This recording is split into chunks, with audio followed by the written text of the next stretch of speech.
I'm going to start by reading through the slides and starting to explain the history of Shady Rest. You can go to the next slide. During the mid-1700s, the property at 820 Jerusalem Road was first owned by Ephraim Tucker as a farm and homestead. During the early 1800s, the Osborne family took over, and part of the building was used as a tavern.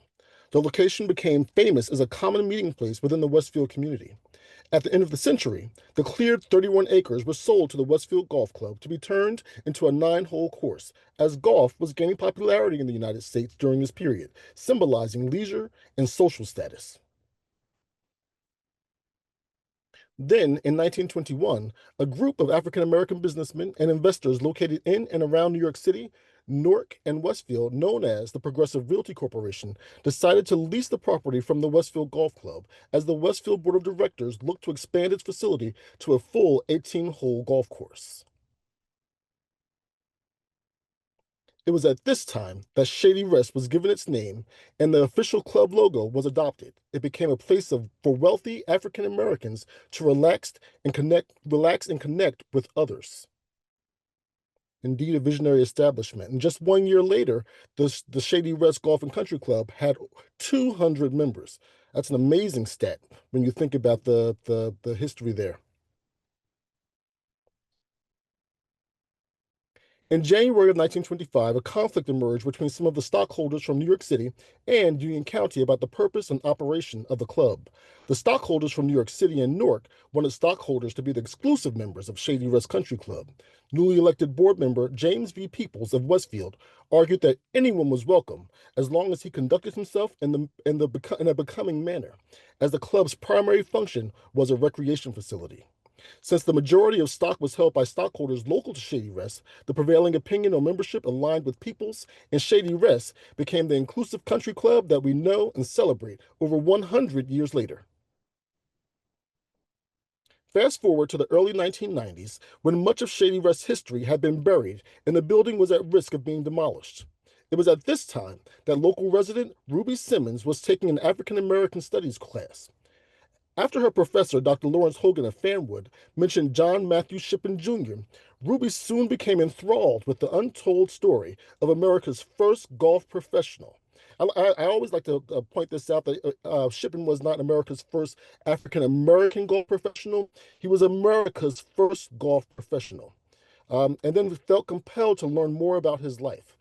Both Ruby and her husband, Thurman, have dedicated much of their later years to researching and educating people about the life and legacy of John Shippen. And you can see a photo of Ruby and Thurman there. It may have been this work that led the township of Scotch Plains to make the decision in favor of preserving the building and its surrounding history. It was also around this time that Shady Rest began gaining fame on a local and then larger national scale.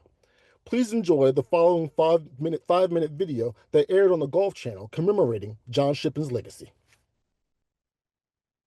You the story of John Shippen, the first African American to play in the U.S. Open at Shinnecock Hills in 1896. Shippen would go on to play in 6 more U.S. Opens and become the head pro of the country's first African American golf club.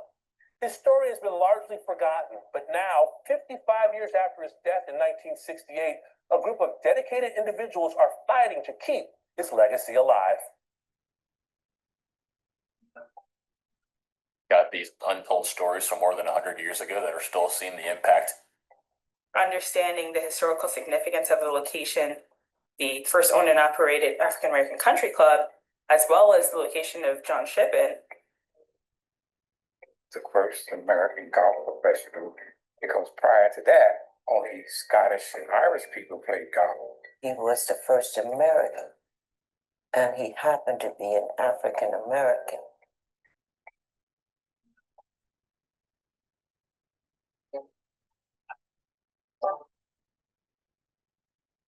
John Shippen was the son of a former slave. His father traveled around the country serving as a Presbyterian minister. His father winds up being assigned to work on the Shinnecock Reservation. John Shippen was first exposed to the game at the age of 13. He started to work over at the club as a caddy, making golf clubs, working with a local club professional. He learned the game under Willie Dunn, the head pro there at Shinnecock, and he became very good at it. He became one of the best players in the club. When the club was hosting the second U.S. Open in 1896, he and another caddy, Oscar Bunn, a Native American of Shinnecock descent, they decided that those two would represent the club and play in the 1896 U.S. Open. John Shippen is sort of facing all of these different challenges. He's just a teenager. He's the youngest in the field. He is serving as a caddy and also as a groundskeeper. And then the third part is that he's African American. In the early years of the U.S. Open, the field largely comprised Scottish and English professionals who were immigrants to this country and really helped golf grow from its roots in America. Those professionals, when they learned that John Shippen was going to play in the U.S. Open, along with his friend Oscar Bunn, they objected. They came to the USGA, and specifically the USGA president, Theodore Hamlette-Mayers, and said, if Shippen and Bunn are allowed to compete in the championship, we're going to refuse to play. Theodore Hamlette-Mayers had the admirable value to be able to say to them, no, John Shippen and Oscar Bunn are playing, and if they're the only two competitors in the tournament, so be it. Shippen shrugs off the challenge. He shrugs off the difficulty and the question of whether or not he would be allowed to play. He has a terrific first round. He finishes the first round shooting 78, so he's tied for second. He would have won if he hadn't got stuck on the 13th hole to the next stroke to get out. Otherwise, we might be here talking about John Shippen, the second U.S. Open champion. I was taking a course in African American history, and the professor indicated that based on an article by Jerry Eisenberg of the Star Ledger, that the town needed to recognize John Shippen and Shady Rest. So my husband and I became, I should say, addicted to finding out more about John Shippen. They were trying to say that he was a Shinnecock Indian. That's where the history gets distorted. I did my research, trace him back to Anacostia, Washington, D.C., where he was born, and then trace his parents back to Virginia, where they were born. And so I backed up all my research. It took me 2 years. And then they said, you're correct, Derby. This is the first American golf professional. Shady Rest was the first African American country club throughout the United States that was owned by African American individuals. A group of 5 businessmen from the area were able to raise funds of $100,000 or more to purchase this property and make it a place that African American people could come and be safe and just enjoy time with each other. John Shippen became the pro here, and he stayed here. He lived upstairs. They still have a lot of his artifacts up there. I love jazz music, and knowing that people like Ella Fitzgerald came here, performed, Louis Armstrong, Billie Holiday, just kind of also sparked my interest in the location. At one point, the town wanted to tear this down. They do own it. So a committee of individuals that were concerned started Save Shady Rest Committee. And we stayed focused on saving this valuable piece of property. Now it is on the National Registry. John Shippen died at a nursing home in Newark, New Jersey, and no one knew who he was. So he was buried out in the cemetery in Linden in just a number that they put when they don't know who the individual is. My husband went out to the cemetery to get that number, and they said, you have to walk the cemetery and find it. We don't know where it is. We did a fundraiser so that we can put an appropriate headstone. When you look at diversity, equity, inclusion in golf, it really all starts with Mr. John Shippen, his story, and his legacy.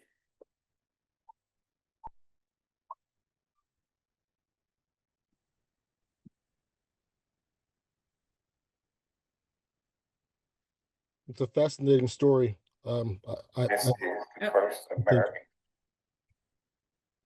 and a story that needs to be shared more. So we appreciate you all being here to learn about Shady Rest and John Hippen. So we have curated a list of books that we think people will find interesting that talk about the history of golf, African Americans in golf, and I want to start off with a book by Ruby Simmons and Thurman Simmons covering John Shippen.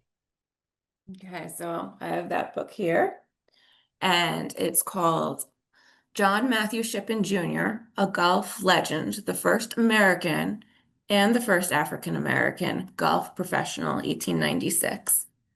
And in this book, Ruby Lee Simmons and Thurman Simmons Sr. chronicle the life of the pioneering figure in American golf, John Matthew Shippen Jr.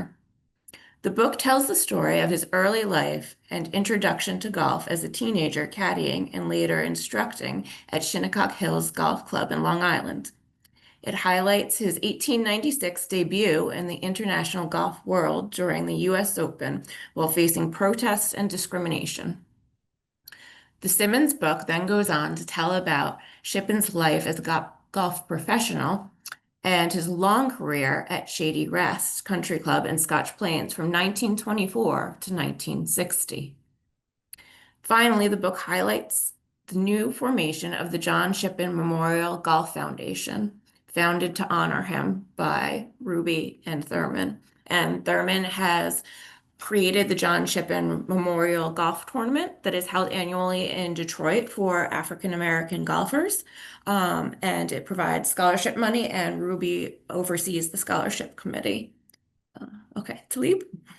So I would like to go through the other books for you, tell you about them so that you can gauge your interest. So I want to start with Just Let Me Play by Charlie Sifford with James Gullo.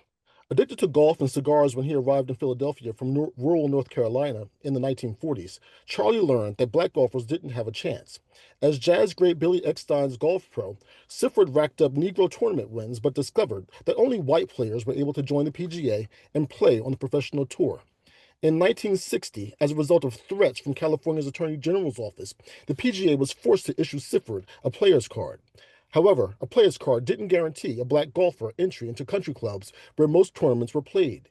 Even when Charlie was allowed in, he often could not change his clothes or eat in the clubhouse with other players. From the foreword by Arthur Ashe. Nearly all black professional golfers began the game as caddies. Very few had paid lessons from competent instructors. The courses they invariably were forced to play on could be best described as hard scrabble. The balls they used had as many cuts as dimples, but the most pervasive obstacle they faced was racism. The next book is Forbidden Fairways, African Americans in the Game of Golf by Calvin H. Sinnett. Forbidden Fairways is not just a history of the African Americans who have been playing golf for over 200 years, it is a tribute to them as well. It is a sad story in places, uplifting in others. It's about cruelty, but it's also about courage. It's about pettiness, but it's also about perseverance. It's about golf, but it's also about life as well. This comprehensive history includes chapters devoted to trailblazers, including Dr. George Grant, who was awarded a patent for the first golf tee in 1899, the Black Caddy humping bags, and an especially deep dive into Black women golfers aptly titled The Struggle Within a Struggle. Then there's Game of Privilege, an African American history of golf.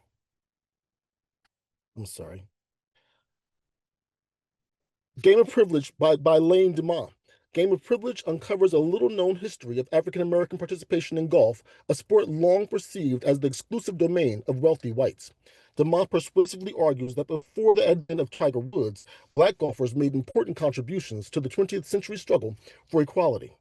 The chapter entitled One Hears of Negro Country Clubs, Golfing, the Great Migration and Harlem Renaissance provides a comprehensive exploration of significant African-American owned golf courses from 1916 to 1967 and the important role they played in the struggle for equality as venues for black artists. Then there's A Course of Their Own, a history of African-American golfers by John H. Kennedy. From the foreword by Julius Dr. J. Irving. In compelling fashion, this book brings to life an important chapter in African American sports history. It tells of Howard Wheeler, the cross-handed wonder who may have been golf's first true African American star. And you will get to know Teddy Rhodes, who possessed the sweetest swing and gentlest personality, but was too old by the time the color line was broken down in professional golf. This book examines golf from the perspectives of men who had courage as well as remarkable skills. It opens a window into their lives, examines their feelings, and puts their lives and contributions into historical perspective. And then there's Uneven Lies, the heroic story of African Americans in golf by Pete McDaniel, which is dedicated to those souls who gave of themselves and their talent to help level the lie in American golf.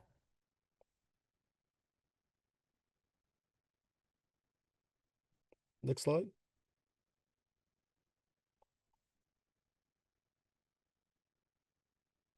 In 1995, the Star-Ledger ran an article on the club with the quote, "While famous court cases helped integrate public institutions such as schools, private recreational facilities such as swimming pools, bowling alleys, and movie houses were often slower to remove the color barrier. Shady Rest Golf and Country Club in Scotch Plains was a prominent African-American social scene, not just for sports, but dances, concerts, and family celebrations."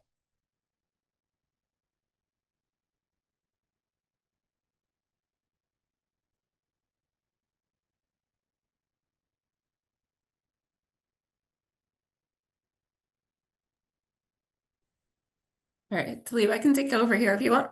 Okay. Okay. And as a result of all of the research that was being done, and I think the fame that we were gaining through the Star Ledger and Ruby and Thurman's work, Preserve Shady Rest was established. After these education efforts were made, a committee composed of local citizens and government leaders formed the Preserve Shady Rest Committee and began work on saving the physical building, as well as the stories created within the walls over the last century. Preserve Shady Rest has recently secured a grant to fund architectural plans that would return the building to its original state. And that's one of the main things our committee is working on right now. In addition to that project, Preserve Shady Rest has formed subcommittees to enrich its history archives through an oral history project and to tell its story on a larger scale through its education outreach committee. Susan Hamlette-Mayers is spearheading our oral history project and will tell you more about her work. And this picture I have is just the museum as it is today that we're using for field trips with the children and anyone else who wants to come in when it's open to the public.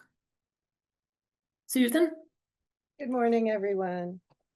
The genesis of oral history projects in the United States are the slave narratives collected by the Federal Writers Project from 1936 to 1938.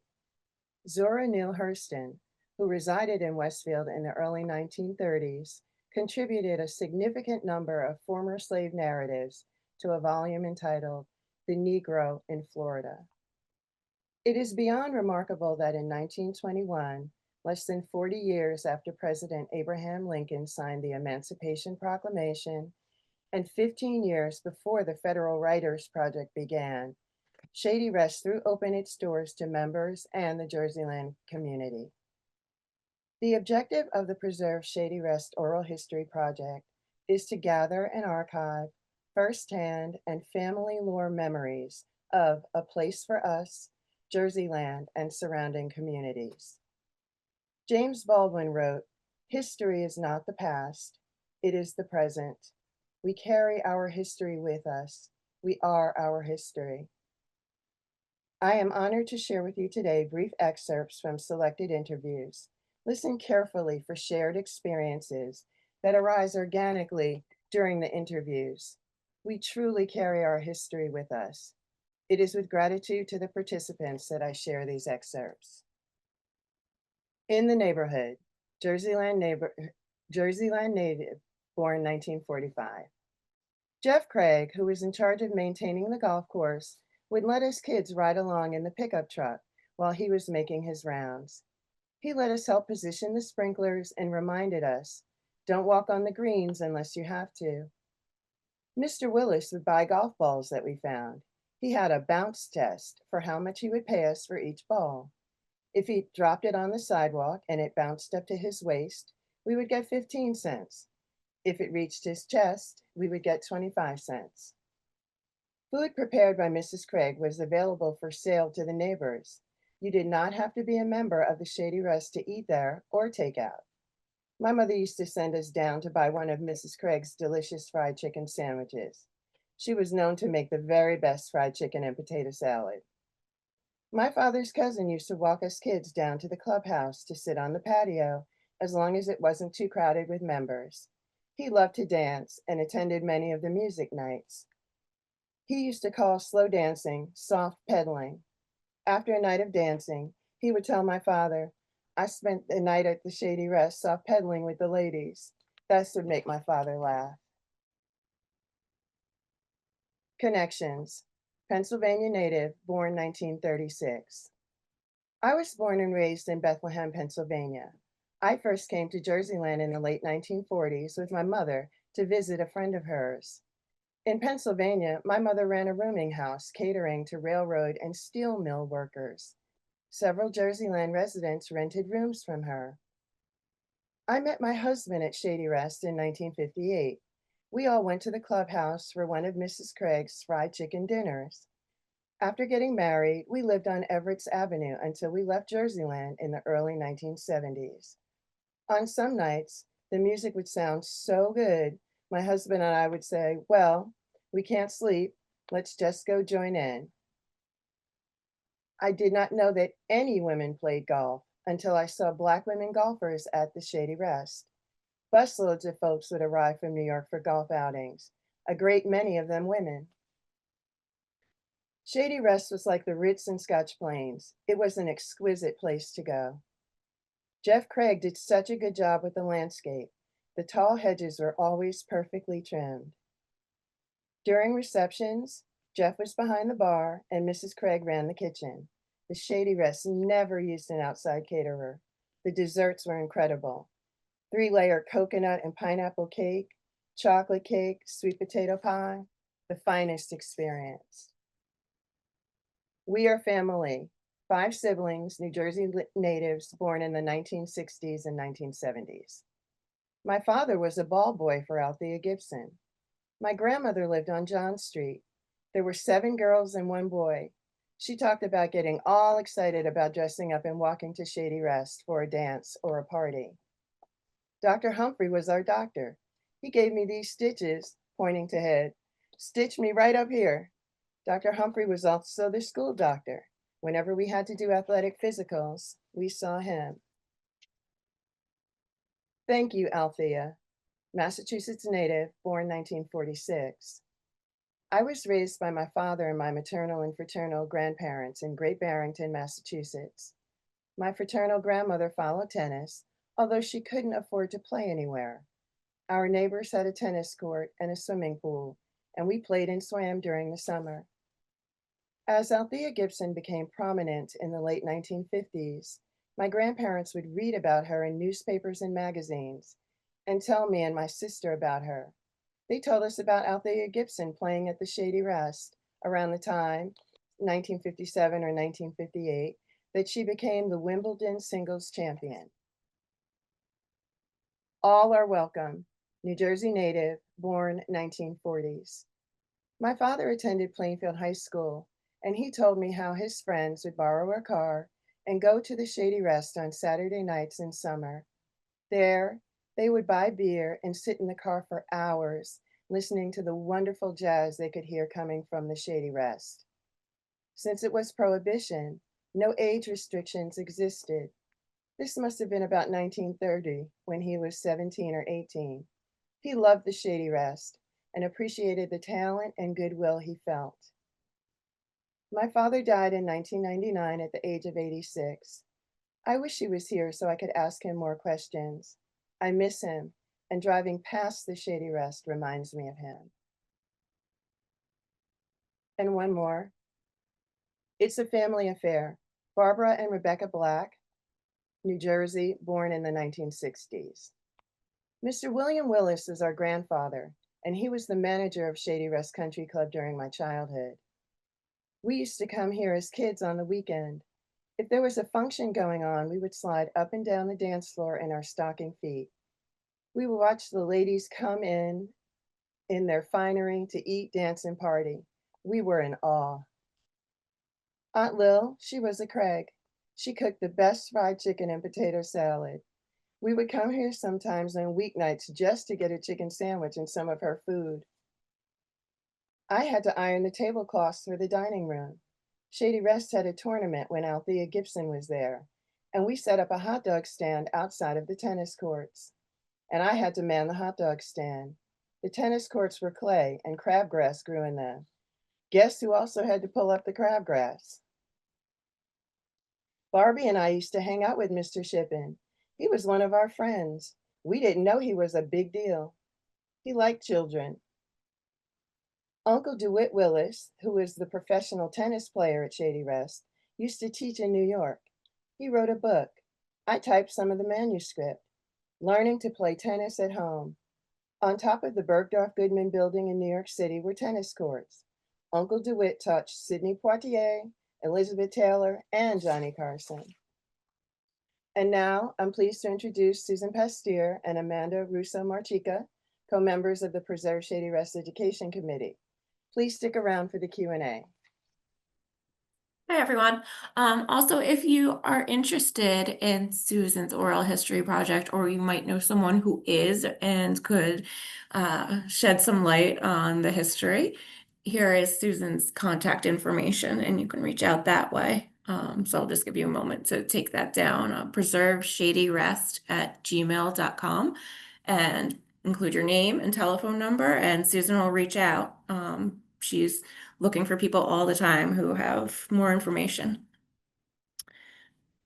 Okay, so this is how I got involved in Shady Rest. I was a teacher for a long time, and I've always been interested in education. I was a teacher and a sociology major.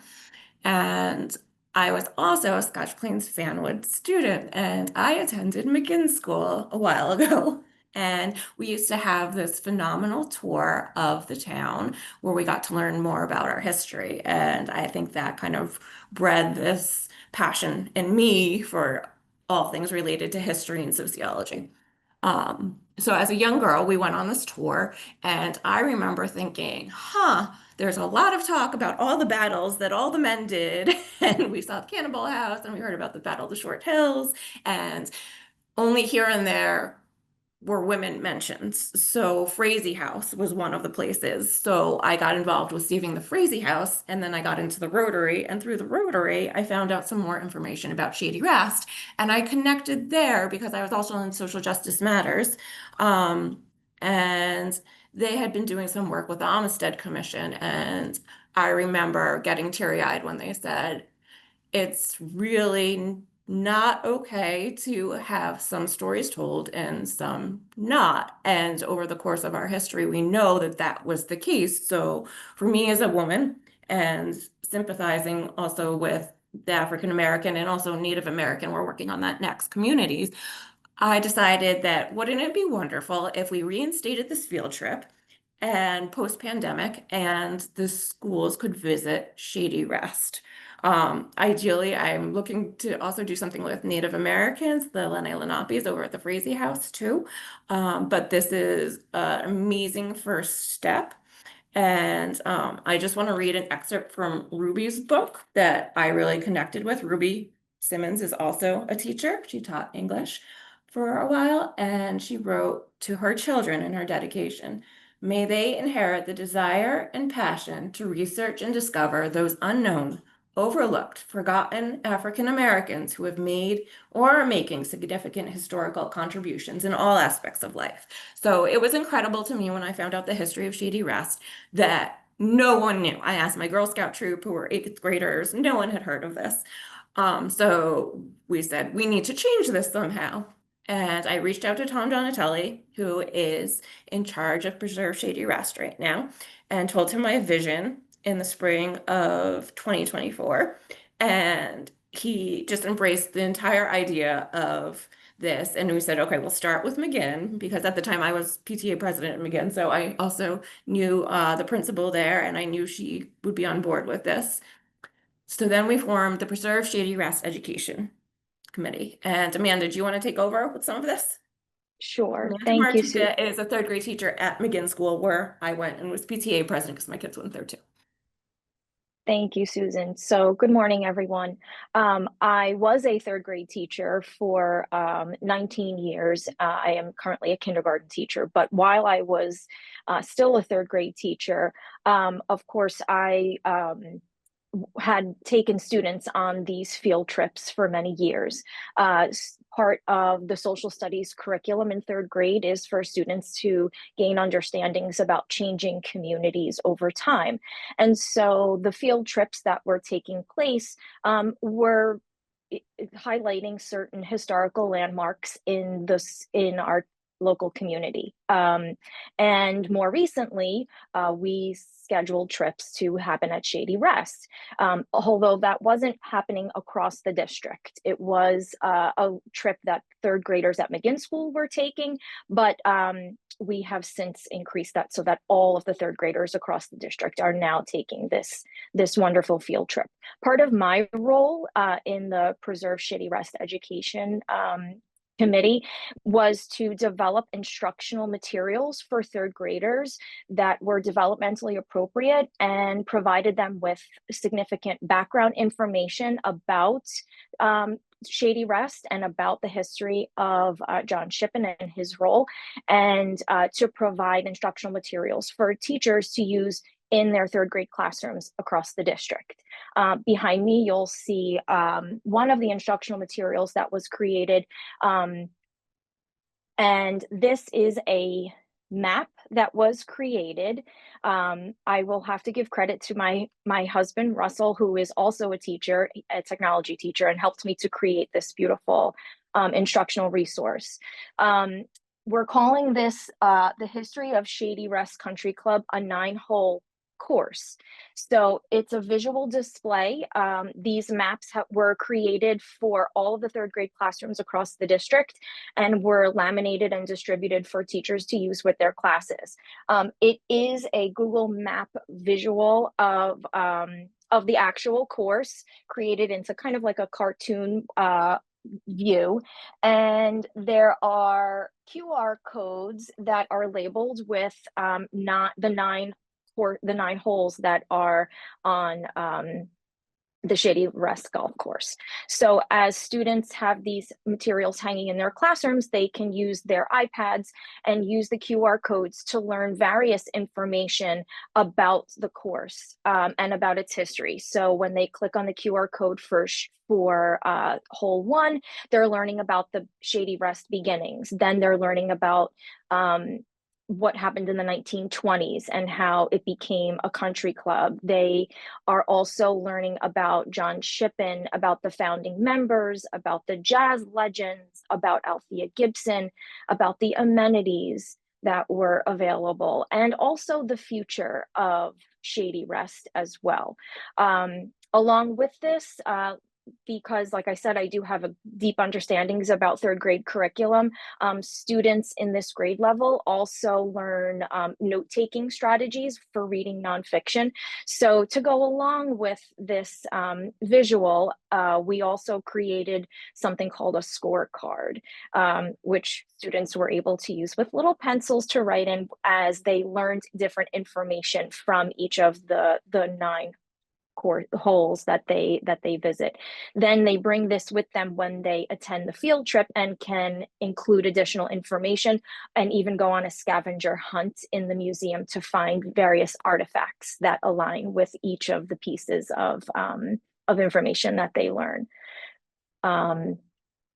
I think we've had some really good success this year with the implementation of these instructional tools, and we're hoping that this upcoming school year that it will be implemented with even more fidelity.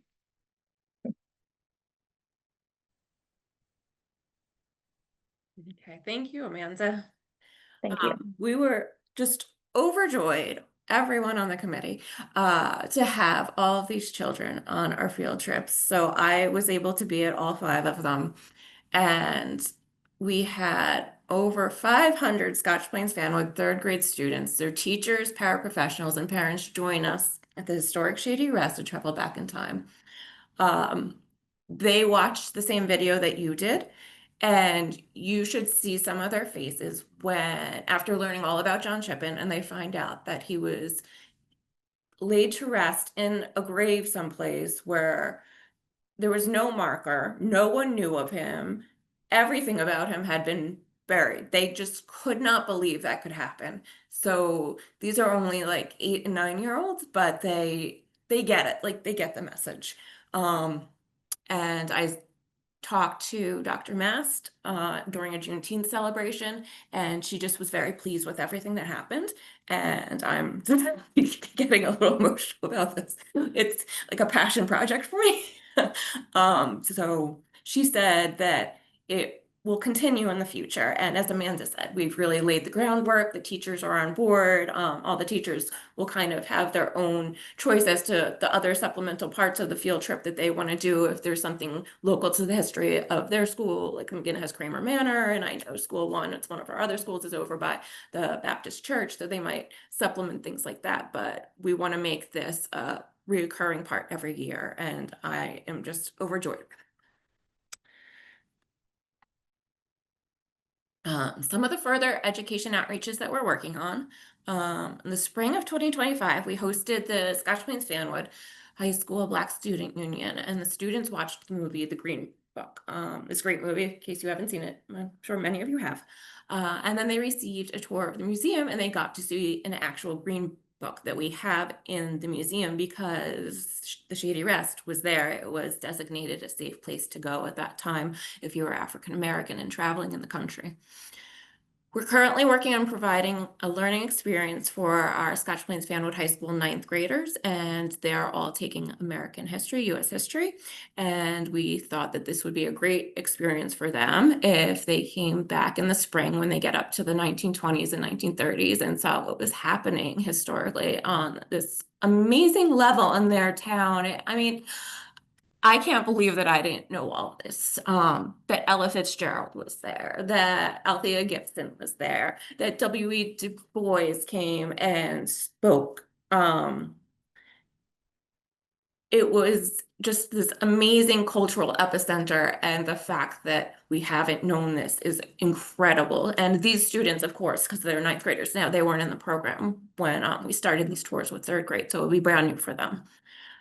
We received grant money to help restore Shady Rest to its original state, and they're all very historically correct architectural drawings that we're getting. And we want to restore John Shippen's bedroom on the 3rd floor, his living quarters, and also make a museum on the 2nd floor for Althea Gibson. But I'm laughing a little because we did a community survey of what would you like to see Shady Rest used for, and museum, meeting place for the community. But what everyone really wants to see, funny enough, is the speakeasy in the basement to come back to life again. So we're working on how we can do that, maybe in a museum aspect, but that's in the plans too.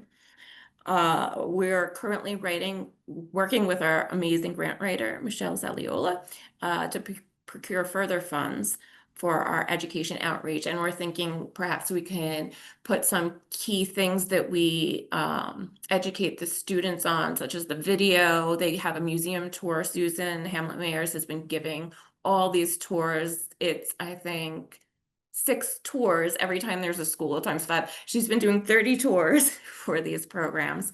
And we just don't have the number of volunteers you would need to have it open all the time for everyone in New Jersey. So we were thinking of creating an online resource where teachers can use this in their classrooms and make it a little bit easier, like a virtual field trip. And that's about it. Thank you so much for attending. If you want to contact us with any questions you have, preserveshadyrest@gmail.com. And we also have a pretty active Instagram and Facebook page that you can take down, Shady Rest Country Club for Instagram, and same for Facebook. And then also the website has grown by leaps and bounds in the past few years. Tom Donatelli's son, Gabe, has been hard at work on that website, and it has so many historical resources and stories about Shady Rest if you want to learn more. He has some college interns working on it right now, and they're very passionate about their work. So everything is up to date, and it's a beautiful website.